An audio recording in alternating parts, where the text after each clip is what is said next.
sa park na to, meron siyang parang gym. Ayan. So, isa-isa nating subukan yan, guys. Tingnan natin kung kaya natin. Ito lang yung gusto ko dito sa park ng Hong Kong. Kasi meron silang mga ganito. Na yung mga tao na busy or can't afford na mag-gym. Ayan. Meron na rin siya. So, guys, subukan natin isa-isa yan. Kung kaya ba natin. So, ayan guys. Ayan muna yung ating susubukan kung kaya ba natin. Siguro naman kaya. Sige guys.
Sinubukan natin dito yung mga equipments nila dito sa ano.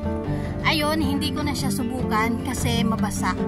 Kasi umulan dito. Actually guys, yung park na to ay solar ang ginagamit nila. So may mga lights dito tuwing gabi. So ano yan ang solar, hindi yung sa dumadaan sa electricity. Init guys, napakainit, grabe. So ngayon guys, pupunta tayo dun sa taas. Kasi hindi ko pa din talaga siya na-explore yung place na to. So ngayon, i-explore natin. Basta ang masasabi ko sa place na to guys, maganda siya kasi maraming puno. Meron din dito table na pwede kayo magpahinga. Katulad ko, ako lang mag-isa dito.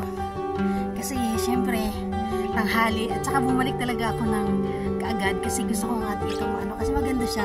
At meron ako ipakita dun guys na maganda talaga dun sa taas. Sakit ng pimples. So guys, ang dami kong pimples. So grabe. Kaya ayun na yan guys.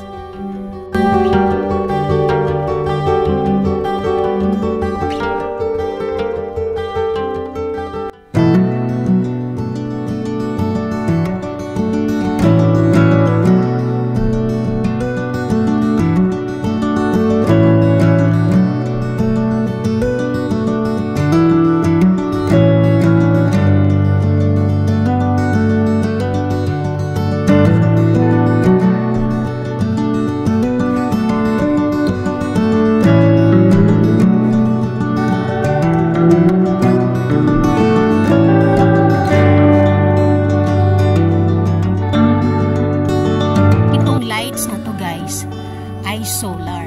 Tingnan nyo guys. Yan. So lahat ito na ilaw dito ay solar. So ayan guys, napakalamig dito. Refreshing. And pwede tayong magpalipas oras na dito. So ngayon guys, puntahan natin yung fountain. So solar din yung lights dito guys. Lahat dito sa park na to ay solar. Sa kabila guys, kung nakikita nyo, ayan, may park din. Pero government park yan. Dito kasi private park.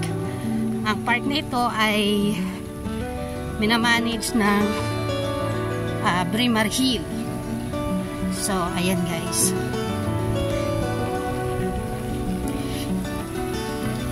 So ayan. So a lot of turtles here. Diba guys? Diba kayo nagtataka? Bakit ang dami-daming pagong dito sa Hong Kong? Kahit saan man, meron sila mga fountain. Talagang may pagong. Tingnan nyo guys, lapit sila. Kasi akala nila bibigyan sila ng pagkain. Ayan. Tingnan nyo, lalapit sila guys. Ayan guys, sobrang init. Grabe. So, bakit nga ba guys maraming pagong? Kasi guys, ang nagsisimbolo ito ayon sa kulturang Chino, ang pagong ay nagsisimbolo ng kahabaan ng buhay. Tapos ang pagong din pala guys ay isa sa pinakamatandang nilalang na nabubuhay sa mundo.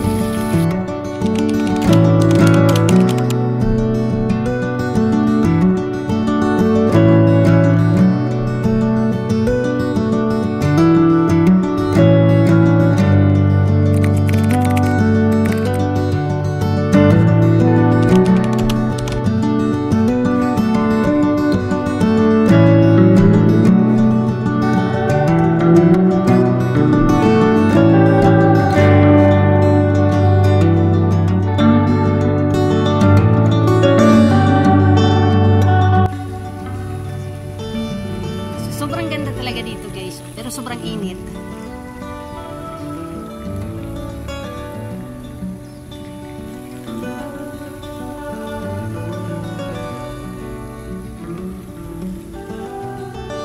So ngayon guys, pupuntahan pa natin yung dulo ng park na ito. Iwan ko lang yung gamit ko dyan, siguro hindi naman mawawala.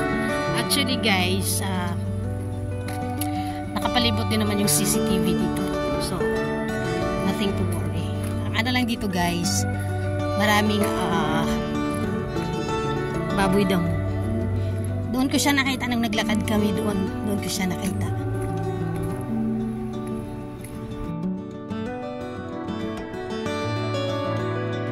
So ayun guys, sa dulo, malapit na tayo.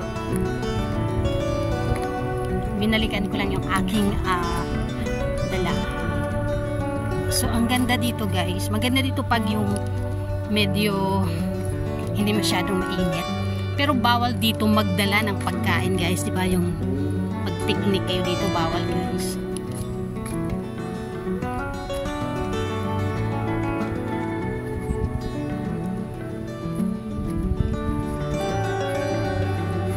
So luntian, grabe ang ganda. Pero may naglalakad-lakad din naman dito mga lovers. Pag tingnan yung mga solar nila guys. Tingnan mo yung ibon guys sa puno. Alam mo talaga, totoo. Pero hindi guys, plastic lang. Yung parang, ano ba yun, yung lovebirds. Pero maraming ibon dito guys. May baboy damo na ibon pa kaya. Dito ko siya nakita yung gabing na yun Dito guys nakita ko yung baboy damo.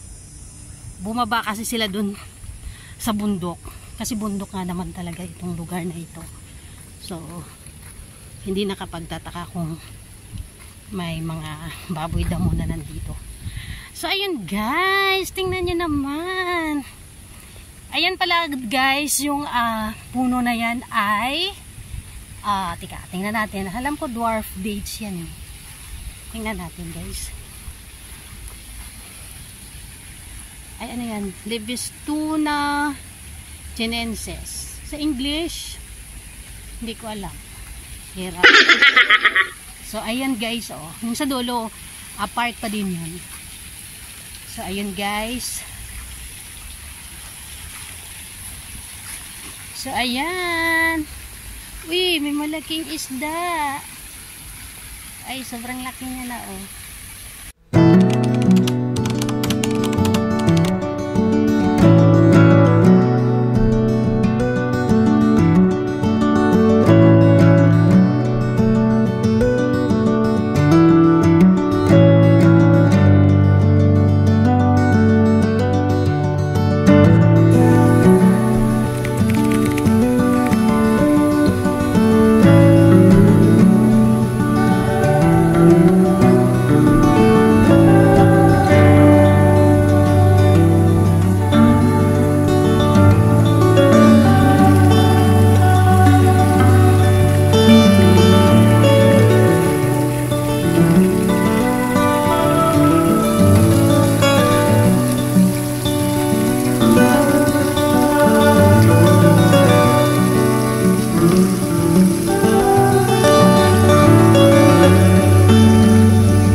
Tingnan mo siya guys. Pag nagsasalita ako, bumabalik sila. Siguro naririnig nila.